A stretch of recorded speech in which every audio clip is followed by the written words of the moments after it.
Greg Rusedski has watched tennis comebacks fail spectacularly. He's seen legends return past their prime and tarnish their legacies. He's witnessed the brutal reality of trying to compete at 40+ against players half your age. So when Serena Williams re-entered the anti-doping testing pool at age 44, more than 3 years after retirement, Rusedski didn't celebrate like everyone else. He is asking a question. One question that cuts through all the nostalgia and excitement. One question that reveals what this comeback is actually about. And the answer he's suggesting isn't what most people expect. This isn't about singles titles or one last run at glory. This is about something deeper. Something that makes Serena's decision make sense in ways nobody's talking about publicly. For me, I think she might play some doubles with Venus. That's Greg Rusedski's theory. And the moment you hear it, everything about this comeback clicks into place. Because Serena Williams at 44 entering drug testing protocols just to play some WTA 250 tournaments doesn't make sense. Serena grinding through best-of-3 matches against players 20 years younger doesn't make sense. Serena risking her legacy for another shot at a 24th Grand Slam singles title doesn't make sense. But Serena playing one final doubles tournament with her sister Venus? That makes perfect sense. If Venus is hanging up the rackets, I think she has gone on the list to sign off with Venus, which started the Williams sisters' story, Rusedski said on his new podcast, Off Court with Greg. What an amazing story. I think it's the greatest story ever. That last sentence is key. Because Rusedski, a former US Open finalist who knows what elite tennis requires, isn't hyping Serena's chances of winning singles titles. He's focused on the narrative, the story, the symbolic ending that would complete one of the greatest sibling partnerships in sports history. Venus and Serena started together. They should end together. And Rusedski thinks that's exactly what Serena is planning. What Serena and Venus did coming from Compton is incredible. So I think she has put herself on the list and will play doubles with Venus. It could be Wimbledon, it could be the US Open, and boy, would I love to see that. I hope I'm there to see that in person if it happens. The tournaments he's mentioning aren't random.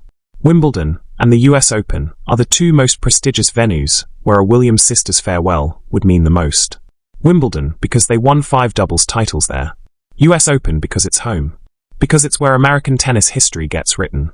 Because it's where Serena played her final match in 2022. And here's the crucial detail that makes Rusedski's theory so compelling. Venus Williams already accepted a wild card into the Austin tournament starting February 23rd. One day after Serena becomes eligible to compete again on February 22nd. Do you think Rusedski is right that this is about Venus, not singles glory? Is Serena really planning one last doubles run with her sister? And would that be a fitting end to the greatest sister act in tennis history? Drop your take in the comments, and let's discuss whether this comeback is about legacy or something more personal. Subscribe because Serena's eligible date is just days away, and we'll cover every development. Hit that like button if you think Rusedski just solved the mystery everyone else is missing. Sometimes the most obvious answer is the one nobody wants to say out loud. The timeline supports Rusedski's theory perfectly. Serena re-entered the ITIA testing pool in early December 2025. That triggered a mandatory 6-month waiting period before she can compete. That period ends February 22nd, 2026. And what's happening February 23rd?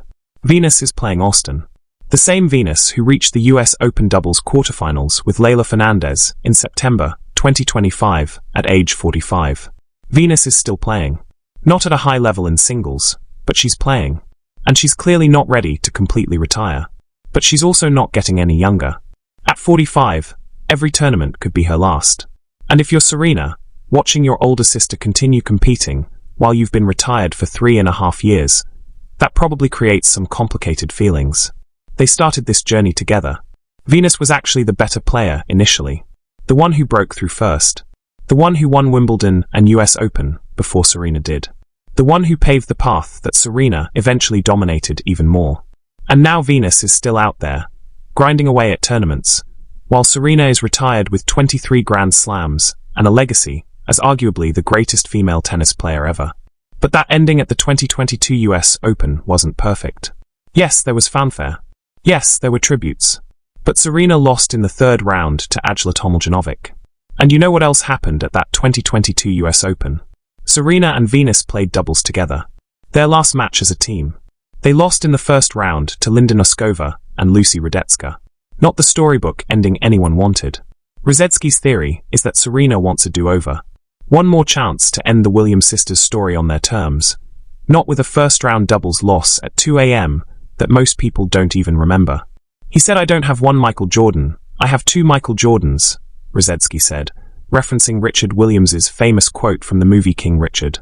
What Serena and Venus did coming from Compton is incredible. That's the narrative power of what Rusedski is suggesting. Not Serena chasing one more singles title, but Serena honoring the partnership that made everything possible. The sister who believed in her. The sister who blazed the trail. The sister who competed with her and against her and alongside her for 3 decades. Together they won 14 Grand Slam doubles titles, 3 Olympic gold medals, 22 total doubles titles. They're one of the most successful doubles teams in tennis history. And if Venus is hanging up the racket soon, having one final run together at Wimbledon or the US Open would be the perfect bookend to that story. But here's where Rusedski's question becomes more complicated. Because everyone else covering this story is speculating about singles. Rick Matchey, Serena's childhood coach, thinks she's coming back to win a 24th Grand Slam. What to expect from Serena and her comeback? Matchey wrote on X, "If she's coming back, it's not just for a cameo." Mark Petchey, who coached Emma Raducanu, says Serena's power game is still relevant, but questions whether she can maintain high-level play throughout a full tournament. The key question is how the body responds to that kind of physical burden over time, Anna Shakvatad said. All of these voices are treating this like a normal comeback. Like Serena is genuinely trying to compete for singles titles at 44 years old. And maybe some part of her is. Maybe the competitor in her can't resist the challenge. Maybe she's curious if she can still do it. But Rusedski is the only major voice suggesting what might be the actual truth. This isn't primarily about singles. It's about giving the Williams sisters' story the ending it deserves. The practical challenges of a singles comeback support Rusedski's theory. Serena is 44 years old. She hasn't played competitive tennis in 3.5 years. She's a mother of 2. The tour has evolved in her absence. The speed, the power, the fitness levels required to compete, all of that has increased. Could Serena still beat some players? Probably. Could she make a deep run at a major? Highly unlikely. Could she win a 24th Grand Slam at 44? Almost certainly not, regardless of what Rick Matchey believes. But doubles? That's different. Doubles requires less court coverage, less sustained physicality over 2 weeks, more strategic positioning, and less pure athleticism. And most importantly, in doubles with Venus, Serena would have her sister carrying part of the load. They know each other's games intimately. They've been partners for decades. They have natural chemistry and understanding that can't be replicated with any other partner. And at a Grand Slam, where emotion and crowd support could carry them through tough moments, the Williams sisters could absolutely make a run.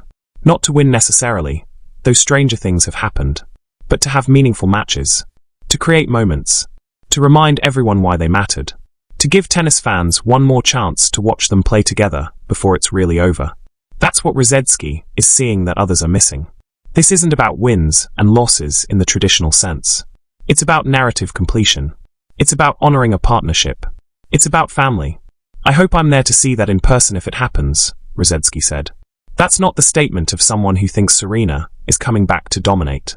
That's the statement of someone who understands he might be witnessing the final chapter of a legendary story and wants to be present for it. The emotional weight of this theory also explains why Serena has been so cryptic about her plans.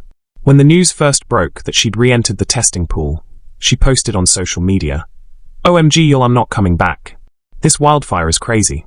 But then on the Today Show in late January, when Savannah Guthrie asked directly about her plans, Serena didn't deny anything. She said, "I don't know, I'm just going to see what happens." That's not a denial. That's someone who has plans, but isn't ready to announce them publicly yet. Maybe because those plans involve Venus. And maybe Venus's timeline isn't set yet. Maybe they're still figuring out when and where to make this final appearance.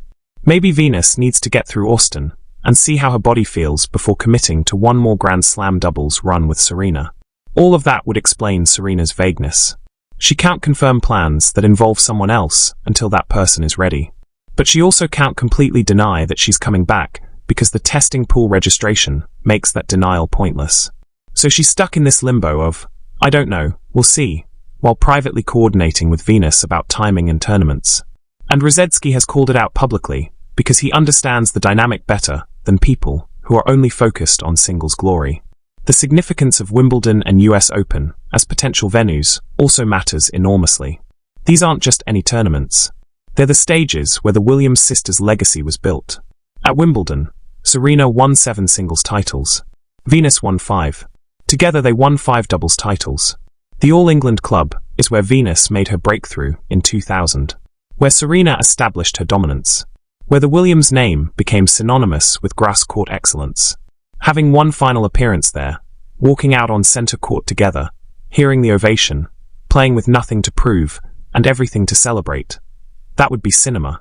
That would be the kind of sports moment that transcends the actual result. At the US Open, the symbolism is even stronger. This is where Serena played her final match in 2022, where she brought down the house beating Anett Kontaveit in the second round before losing to Tomiljanovic, where American tennis history gets written in front of the rowdiest, most supportive crowd in the sport. If Serena's last match was that emotional, imagine what it would be like if she and Venus played doubles together at the US Open, knowing it was their final appearance. The crowd would lose their minds. Every point would be an event. The television ratings would be massive. It would be one of the biggest stories in tennis all year. And that's what Rusedski is envisioning. Not Serena grinding through singles draws against teenagers, but Serena and Venus having one perfect moment together to close out their careers. One final reminder of where they came from and what they accomplished and why they matter. The business and marketing angle also supports this theory. Tennis would absolutely promote the hell out of a Williams sisters doubles appearance at a Grand Slam. The ticket sales, the television ratings, the social media engagement, the international press coverage. It would be one of the biggest stories in all of sports, not just tennis. Tournament organizers would give them whatever wild cards they needed. They'd probably arrange the schedule to feature their matches prominently. They'd create special ceremonies and tributes. The whole apparatus of professional tennis would align to maximize the moment. That's not something Serena could get for singles at this point. She'd just be another aging former champion trying to relive past glory. The story would be more sad than inspiring. But with Venus, the story writes itself. 2 sisters from Compton who changed tennis forever, taking one final bout together. Serena's recent weight loss that she's been promoting through her partnership with Ro, the telehealth company where her husband Alexis Ohanian is on the board, also fits into this narrative. If she were planning a serious singles comeback, 30 pounds of weight loss wouldn't necessarily be optimal. You'd want to maintain more muscle mass for power and endurance. But for doubles, being lighter and more mobile would actually be beneficial. Less strain on the joints, better movement around the court, more suited to the shorter points and strategic positioning that doubles requires. The weight loss makes more sense for a limited doubles comeback than for singles. The pharmaceutical aspect is also interesting. John Wertheim from Sports Illustrated noted that GLP-1 drugs, the weight loss medication Serena is using, are currently on WADA's monitor list but not banned. So Serena can use it without violating anti-doping protocols. That's convenient if you're planning a comeback, but also suggesting the comeback might not require the kind of intense physical conditioning that singles would demand. The other voices speculating about this comeback reveal the different ways people are thinking about it. Rick Matchy believes Serena wants to win. Mark Petchy questions whether her body can handle the grind. Anna Shakvatadze says it would be very special for tennis, but doubts sustained performance at Grand Slams. Everyone's focused on logistics and physical capability. Only Rusedski is focused on emotion and narrative. That might make him the only one who actually understands what's really happening. Because Serena Williams doesn't need to prove anything in singles. She's already proven everything. She has 23 Grand Slams. She dominated for 2 decades. She's in every conversation about greatest tennis player ever. Adding one more singles title at 44 doesn't change her legacy in any meaningful way. But giving the Williams sisters' story the ending it deserves, that changes something emotionally. That completes a narrative. That honors a partnership that transcended sports and became culturally significant in ways that go far beyond tennis. Richard Williams said he had 2 Michael Jordans. But Michael Jordan's career ended with him hitting the championship winning shot for the Bulls. The Williams sisters' career ended with them losing in the first round of doubles at the US Open, while barely anyone paid attention, because Serena's singles run was the story. That's not how legends should go out. And Serena knows it. Venus knows it. And according to Rusedski, they're planning to fix it. The practical logistics are also worth considering. If this theory is correct, the Williams sisters wouldn't play a full doubles schedule. They'd pick 1 or 2 tournaments maximum. Probably Wimbledon, and/or US Open, like Rusedski suggested. Enter as wild cards. Play as many matches as they can manage. And use it as a farewell tour rather than a serious competitive campaign. That's manageable physically for both of them. Venus at 45 can still play at some level. She proved that reaching the US Open doubles quarters. Serena at 44, with her natural talent and power, can absolutely contribute in doubles, even if she's not match fit for singles. Together they'd be a formidable team against anyone except maybe the absolute elite doubles specialists. And even then, the emotion and crowd support could carry them farther than pure rankings would suggest. The question is whether Serena can resist the temptation to also play singles. Because the competitor in her probably wants to test herself. Probably wants to prove the doubters wrong. Probably thinks she can still beat some players if everything clicks. And that's where this comeback could get complicated. Because if Serena plays singles and loses badly, that tarnishes the narrative. The story becomes about a legend not knowing when to stop rather than about 2 sisters completing their journey together. Rusedski's theory works best if Serena sticks to doubles with Venus and doesn't get sidetracked by singles ambitions. But can she do that? Can she register for a Grand Slam and not play singles? That requires discipline and self-awareness that competitive athletes don't always possess. The alternative scenario is that Serena does play singles, gets bounced early like most people expect, and then the doubles with Venus becomes the redemptive storyline. Yes, her singles career is over, but watch her and Venus compete together one more time.